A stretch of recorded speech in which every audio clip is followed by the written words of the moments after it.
Okay, I switch gears here now. Remember, you have to hold your questions till the end of this panel. And I want to introduce Dr. Nirav Shah, who is going to introduce the rest of the panel. He is a senior scholar at Stanford University's Clinical Excellence Research Center, which means I see him a lot, because that's co-located with the Center for Advanced Study in Behavioral Sciences up on a beautiful hill. And he's an elected member of the National Academy of Medicine, about which we've heard. He was previously commissioner of the New York State Department of Health, and then senior vice president and chief operating officer for clinical operations for Kaiser Permanente in Southern California. So he's had a lot of different kinds of experiences. He engages in path-breaking research, as we heard Mark Cullen referred to one of his studies already, but particularly on patient safety and quality, innovation, and digital health, and the strategies required to transition to lower-cost, patient-centered healthcare. Nirav. Virginia and I will join you. Please. Afterwards, I think. Shall we join? Yeah, we'll join you after your panel is finished. I thought I was going to get a copy of your book. Just kidding. They're available. Thank you. Well, I'll have to buy one then. It's really my pleasure to introduce my panel and just give everyone just a 1-minute primer on public health.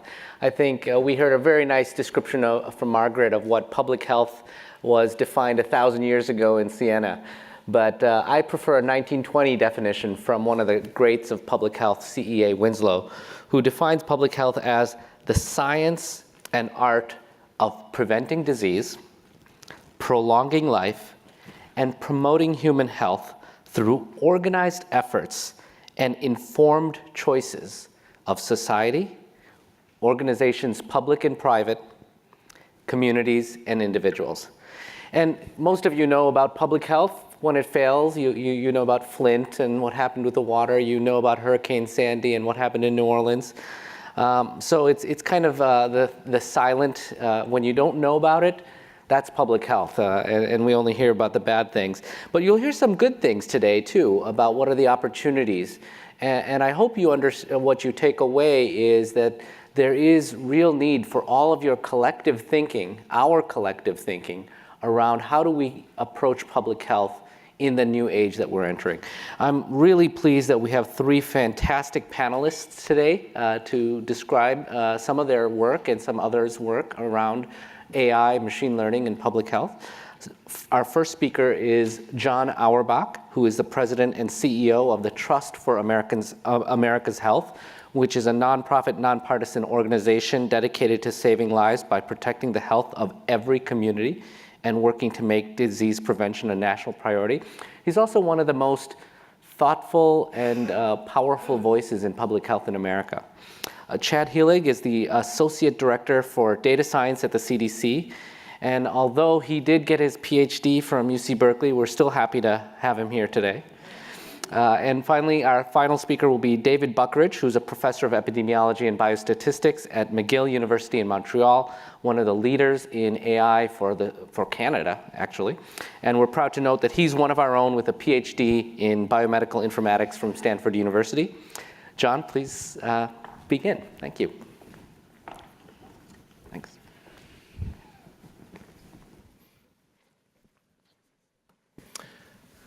Thank you, Nirav, and good afternoon, everyone. I would start by saying that I've spent most of my career as a public health practitioner. I was a city health commissioner in Boston for almost a decade. I was a state health commissioner in Massachusetts for about 6 years, and then I worked at the Centers for Disease Control overseeing policy for Dr. Tom Frieden. And most of those years that I spent as a public health official, I was involved in doing an assessment and response to a variety of different health risks that potentially would affect the health of the public. Most of my work has been consistent with what Nirav just said, looking at preventing a bad thing from happening, and by understanding what the risks were, identifying those who are at disproportionate likelihood of being at greatest risk, and intervening in order to avoid a bad outcome. And today what I'm going to do is share with you two examples that illustrate the way that public health is involved in looking at complicated data and considering the potential use of artificial intelligence. The first one involves responding to the danger of food poisoning from food establishments. And across the nation, and especially in most cities with a variety of thriving food establishments, food poisoning is not uncommon. CDC, for instance, estimates that 48 million people a year have food poisoning. 120,000 of those people are hospitalized, and 3,000 of them actually die. So public health has a major role in terms of trying to prevent food poisoning, and one way that we're involved in that is we do the inspections of food establishments to try to ensure that safe conditions are being followed, working on appropriate hygiene, refrigeration, et cetera. But what is the case in the United States is that the number of food establishments far exceeds the workforce in public health that is intended to provide those safeguards. For example, when I was the Boston Health Commissioner, my staff only visited restaurants in the city of Boston maybe once every 3 years. So there wasn't a close oversight of what those establishments were doing. So I'm going to share with you the experience from Chicago. In Chicago, there are 15,000 food establishments, but the health department only has about 36 inspectors who are responsible for ensuring that all 15,000 of those are operating safely. And they were recognizing in the Department of Public Health that that was a problem, and that they needed to have the best possible approach to understanding how they could control the quality and protect the public. So the Department of Public Health worked with the city's newly developed Department of Innovation and Technology, and they analyzed past violations. They started by interviewing all of the inspectors. They looked at a variety of different variables, including ones that had never been incorporated into any kind of a risk assessment. And from that, they developed a risk algorithm, one that was based upon past data, drawing in information from a variety of different non-health sectors to help to make a prediction about which health establishments might be at disproportionate risk for violations. They looked, for example, to such things as 3-day average temperature, the proximity of establishments to garbage-related complaints or to burglaries. They looked at whether the establishment sold tobacco or alcohol. They looked at the length of time the businesses had been in operation, together with past information about violations. And then they put the algorithm in place, and it guided what establishments were prioritized in terms of inspections. Ultimately, they all were inspected, so this was just an ordering of the inspections so that those that were considered from the algorithm to be at greatest risk were visited first.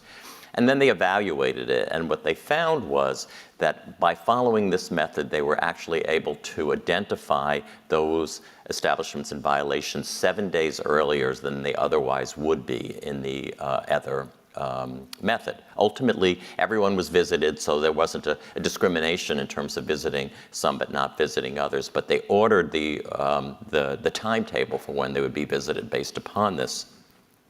And as a result of that, that type of assessment prevented people from getting food poisoning.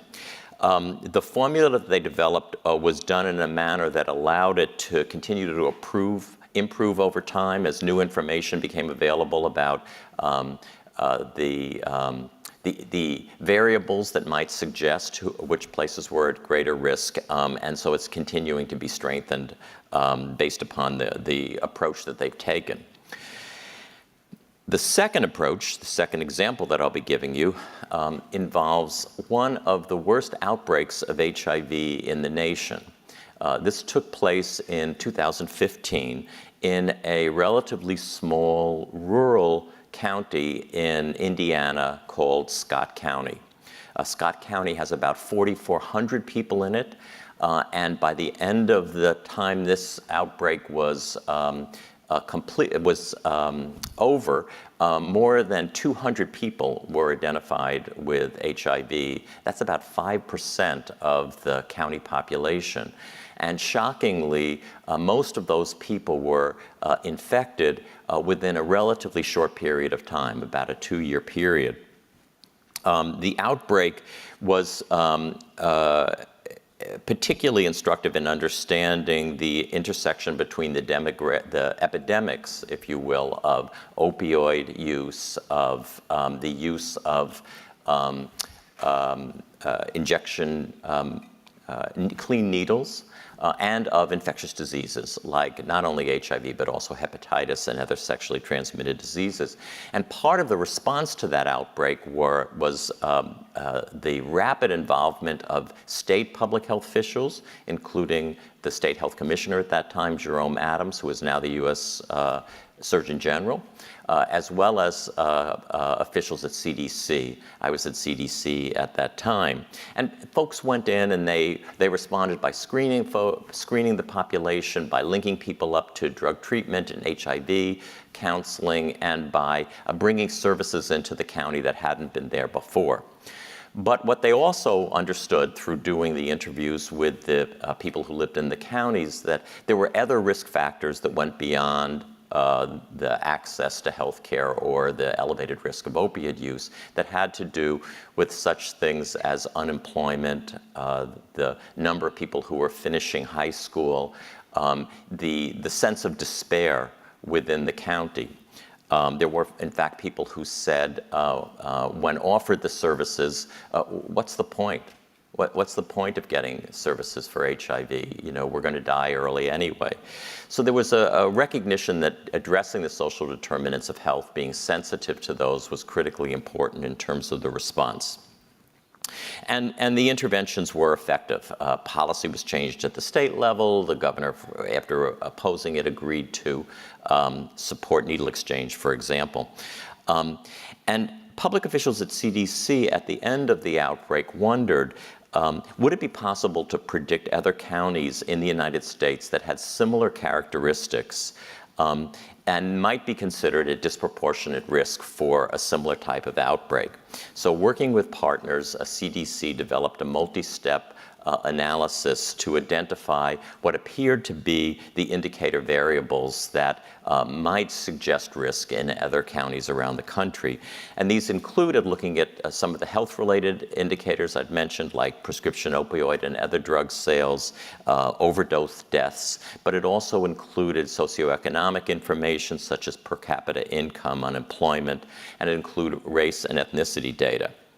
Using that analysis, the Centers for Disease Control was able to identify 220 counties within the country in a wide variety of states, including Ohio, Pennsylvania, West Virginia, Kentucky, and Tennessee, that seemed to be at elevated risk in the same way that Scott County had been. This information from CDC was then shared with the public health officials and other officials within those counties, along with support, technical assistance, and information and guidance on what would be the lessons from Scott County and particular approaches that might prove effective in terms of reducing the risk in those counties. It was very difficult to evaluate this because, you know, as we have both said, when nothing happens, then public health has succeeded. So it's very possible that the awareness within those counties that there was elevated risk did result in targeted interventions and maybe even policy changes that reduced the risk. It is worth noting that in terms of the experience of those 220 counties, none of them had a similar outbreak to Scott County. So it's possible that sharing the information had a beneficial impact. So these two examples, the one from Chicago and the one from Scott County, are similar attempts to to combine data from a variety of both health and non-health sources to project elevated risk and to guide interventions to try to prevent risk to the public. More could be done with such examples if they were combined with machine thinking on an ongoing basis that allowed for continually adding new information to make the predictions more precise, and also to ideally assess whether the interventions that were offered to accompany the risk were successful and whether they could be improved as well. Thanks.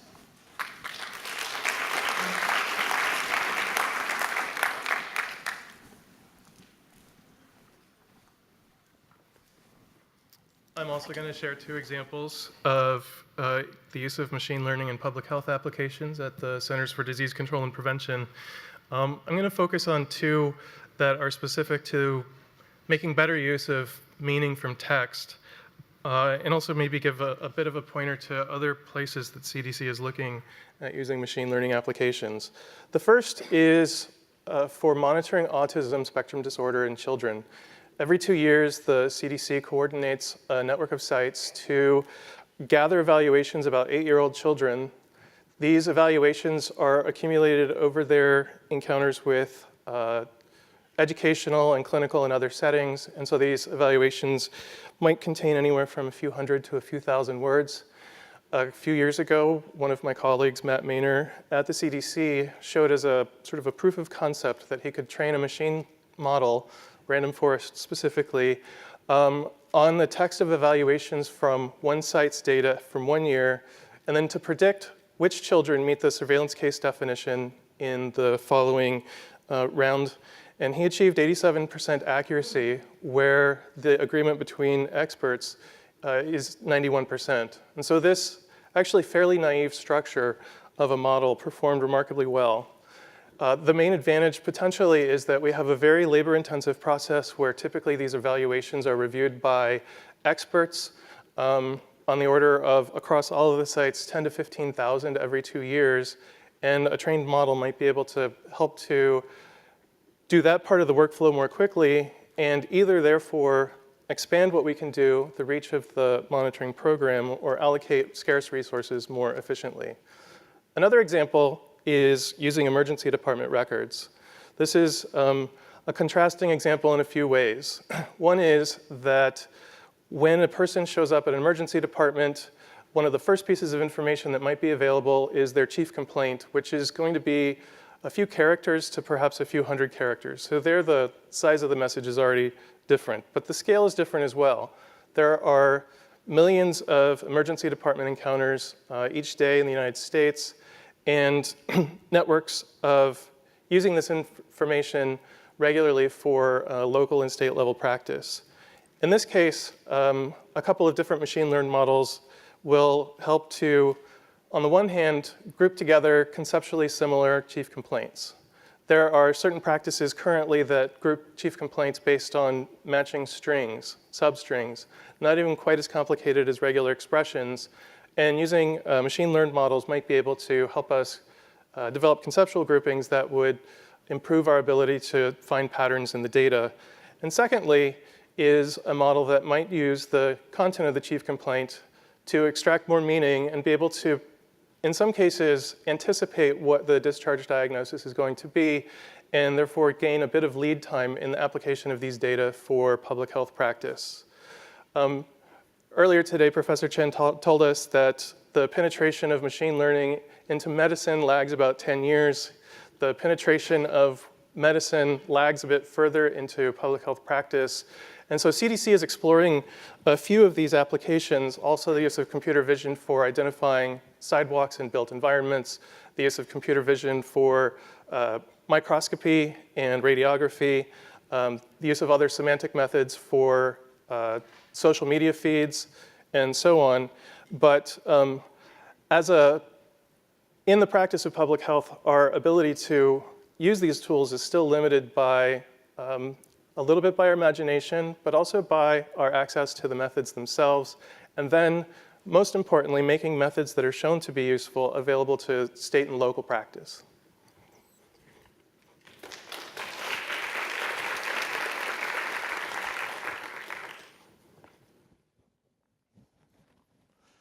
So as we're getting a little closer to lunch, I hope you'll be happy to know I've limited myself to one example.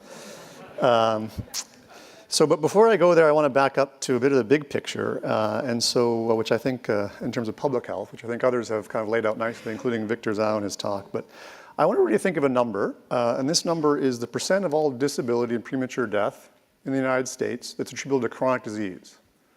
Just what percent you think that is? You think about it for a sec. I won't take a poll. It's 85%, according to the Institute for Health Metrics and Evaluation in 2016. And the two most responsible risk factors for that are unhealthy diet and increased body mass index, or obesity, from another perspective. But despite the profound importance of these factors, essentially what people eat, their diet, it remains incredibly difficult to measure what people eat and even harder to influence what they eat. And so one kind of exciting opportunity here, which is a little bit outside the traditional public health, formal public health infrastructure, if you will, but we think is interesting, is the use of digital grocery transaction records to better measure and possibly influence what people eat. And so these are the records that are generated every time a purchase is made, and there's a scan, and you hear the little beep. That data goes into a database. And those data can be accessed through different means. One means is through resellers who will sell you a bunch of store-level transaction data. And that's somewhat useful for measuring what people eat at population scale. But even more interesting are partnerships with retailers, so large grocery chains, who can also make available those data for measuring, but then through partnerships, you have the potential to think about influencing at the point of purchasing in other ways what people might eat. So how does that happen? Well, when these data are aggregated across many different shoppers or retailers, they're sufficiently large to fit or estimate high-dimensional predictive models. And of particular interest are loyalty card holders or affinity card holders. So people who have a card that tags their purchases from purchase event to purchase event, because that allows those purchase data around all the things they're purchasing from food to be linked longitudinally.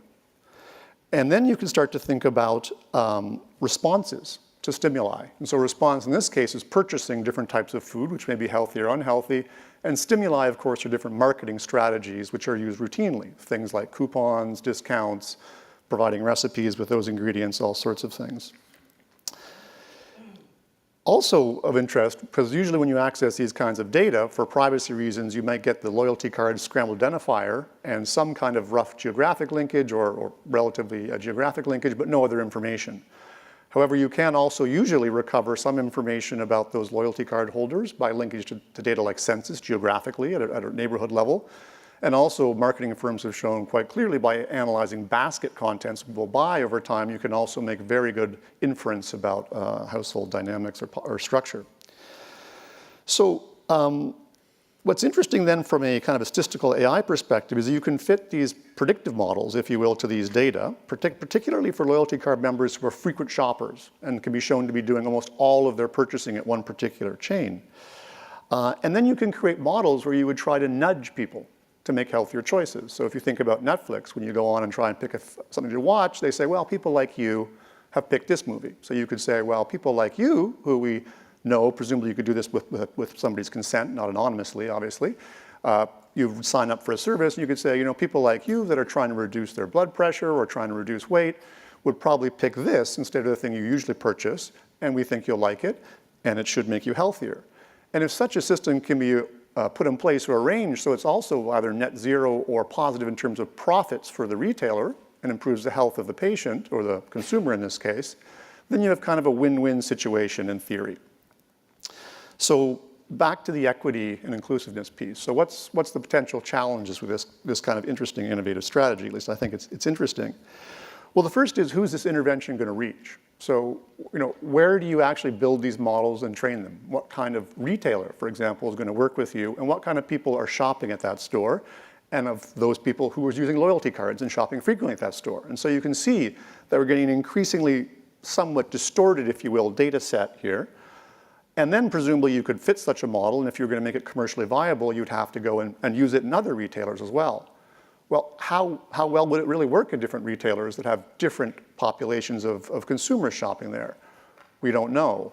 The challenge, of course, is to build these kinds of tools requires trust between a retailer and a researcher or a public health group, and that is built over time. And it's very difficult to think about how you'd take that now to a different retailer and start fitting it to their data, proprietary issues and so on. So just to say, the solution I think we all know for these kinds of learning problems where you have kind of a biased data set and you'd like to be more generalizable to others is quite clear. You get generalizable data. But I think this example just demonstrates in practice, here's a technology that we think could be interesting, but it's very difficult to think about how you make it generalizable, both in terms of targeting many people, and ultimately as we think about also who would ultimately go into those kinds of stores and use loyalty cards and so on, that's a rather select population. And so you worry in the big scheme of things, are you making that population healthier and leaving behind other parts of the population? Thank you. The preceding program is copyrighted by the Board of Trustees of the Leland Stanford Junior University. Please visit us at med.stanford.edu.